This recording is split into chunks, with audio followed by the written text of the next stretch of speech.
बिस्मिल्लाहिर्रहमानिर्रहीम, अस्सलाम वालेकुम। इमरान खान साहब के चीन के दौरे से पहले एक बहुत ही अहम मीटिंग होती है जिसमें army chief general Qamar Javed Bajwa साहब भी मौजूद होते हैं। इस मुलाकात में मुल्क के बड़े अमीर तरीन, नामवर तरीन सनतकार, सेठ हजरात मौजूद होते हैं। बड़ी बड़ी इंडस्ट्रीज़ के रिप्रेजेंटेटिव्स मौजूद हैं, यानी जिस तरह सीमेंट इंडस्ट्री है, जिस तरह टेक्सटाइल इंडस्ट्री है, दीगर जितनी बड़ी इंडस्ट्रीज़ हैं पाकिस्तान में, उनकी अपनी अपनी बॉडीज़ बनी हुई हैं, अपनी अपनी तंजीमें बनी हुई हैं। उनके नुमाइंदे, ज़ाहिर है कि वो ना सिर्फ ये कि तंजीम के नुमाइंदे हैं, अपनी तंजीमों में तो इन्फ्लुएंशियल हैं ही, लेकिन वैसे भी तभी इन्फ्लुएंशियल हैं कि उस ग्रुप में भी अमीर 3 लोगों में हैं। अब उस मुलाकात में आर्मी चीफ का होना ये क्या जाहिर करता है, और वो भी चीन के दौरे से पहले, ये बहुत अहम है।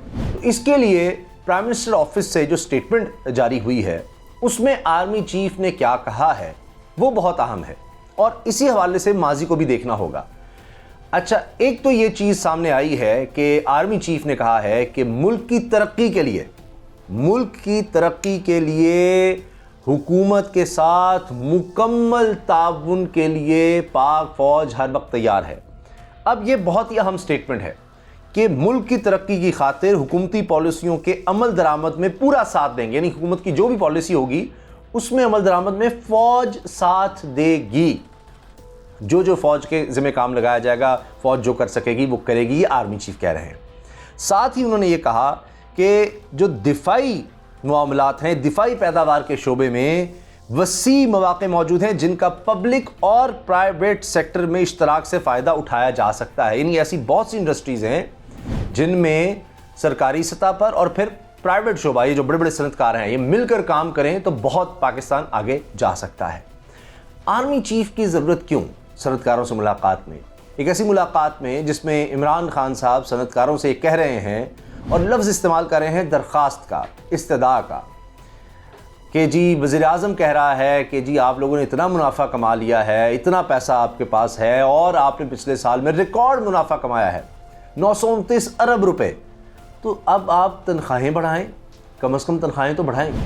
अब इमरान खान साहब जहाँ ये कह रहे हैं वहाँ पर आर्मी चीफ भी मौजूद हैं, ये बहुत अहम है। एक तो ये इतराज़ किया जाता था कि जी आर्मी चीफ माजी में मिलते हैं, इकोनॉमिस्ट से, इंडस्ट्रियलिस्ट से मिलते रहे हैं। जून 2021 में ये हो चुका है, और पाकिस्तान की जो चैम्बर ऑफ कॉमर्स इंडस्ट्री है, federation of chamber of commerce industry federal level पर, तो उनके रिप्रेजेंटेटिव मिल चुके हैं आर्मी चीफ से, और कि जी हमें इस चीज़ में ताउन चाहिए, इस चीज़ में ताउन चाहिए। वहाँ पर आर्मी चीफ ने उनको यकीन दिलाया। इस तरह कराची में भी, वहाँ पर भी सनतकार मिलकर कहते हैं जी हमारी ये मसाइल हैं, ज़मीनों का मसला है, ज़मीनें बड़ी महंगी हैं, बिजली का बहरान है, इस तरह की बातें। पहले टाइम लेते हैं आर्मी चीफ से और उसके बाद ये बातें करते हैं। तो वहाँ भी उनको कहा जाता है कि जी बड़ा रोल है, मईशत का मामला अगर देखा जाए तो अब तो अगर दिफा को देखें तो उसमें मईशत बुनियादी हैसियत हासिल कर चुकी है, तो इकनॉमिक सिक्योरिटी जो है वो अब शामिल है। अभी इकनॉमिक सिक्योरिटी की अगर बात करें तो कौमी सलामती पॉलिसी आपने देख लिया, उसमें क्या चीज़ सामने आई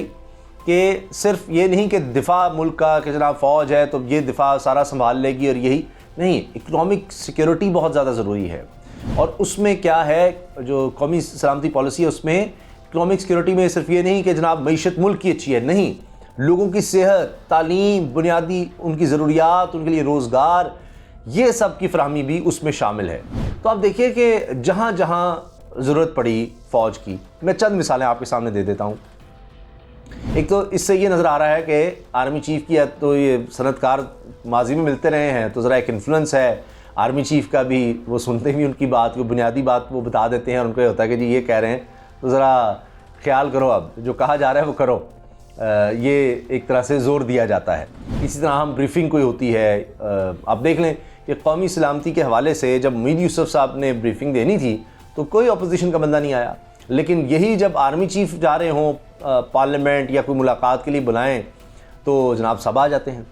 तो ये भी बड़ी एक सिग्निफिकेंस है हमारे मुल्क में।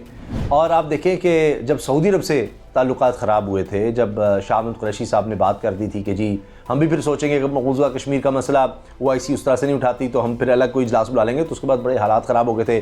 सऊदी अरब ने जो रकम रखवाई हुई थी, डॉलर्स रखवाए हुए थे, वो वापस मांग लिए, वो कर्ज़ सारा वापस उसी वक्त फौरी तौर पर, और जो ऑयल की हमें डेफर्ड पेमेंट्स पर फराहमी थी वो भी रुक गई। तो वो सिलसिला दोबारा शुरू हुआ। किस तरह आर्मी चीफ और उस वक्त के DG ISI फिर दौरे पर गए थे सऊदी अरब के, और उसके बाद फिर मामला ठीक होना शुरू हो गए थे।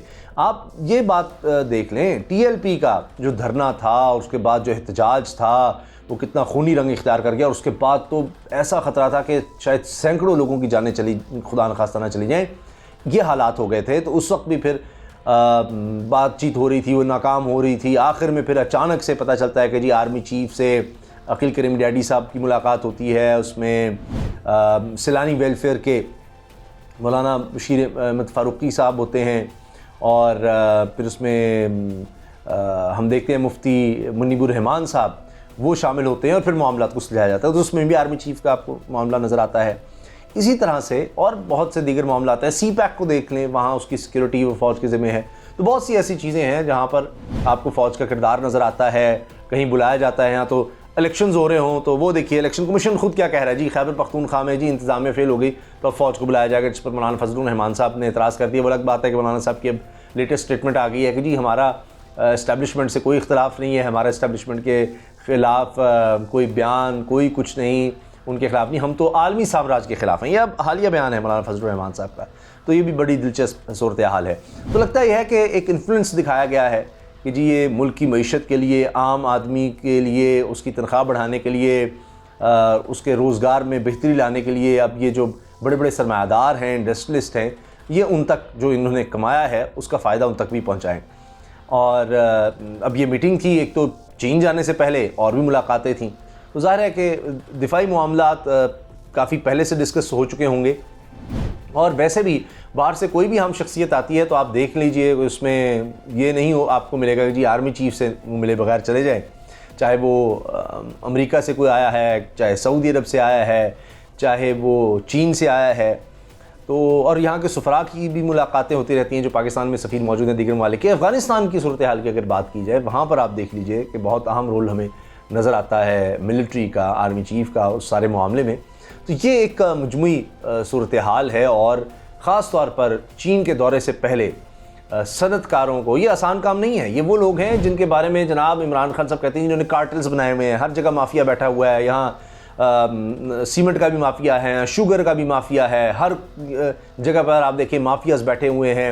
और कंपटीशन कमीशन अगर जाता है उनके खिलाफ कि वो मिलकर रेट तय कर लेते हैं किसी भी चीज़ के, और लोगों का इस्तेहसाल होता है, तो अगर जो इदारे बनाए गए हैं, रेगुलेटर्स हैं, वो जाते हैं तो वो अदालतों से स्टे ले लेते हैं। तो वो उनसे टकराने वाला मामला कि जिनसे बड़ा मुश्किल हो जाता है कोई भी बात मनवाना, चाहे वो ऑयल का माफिया हो, चाहे वो पावर प्रोड्यूसर्स हों, दीगर जितने भी हैं, ये अमीर तरीन लोग इन्हीं कामों में हैं, तो उनसे कोई भी बात मनवानी हो बड़ा मुश्किल हो जाता है। तो लगता है कि आर्मी चीफ को बिठा कर ज़रा बात में वज़न पैदा किया गया है कि भाई बात मानो ज़रा।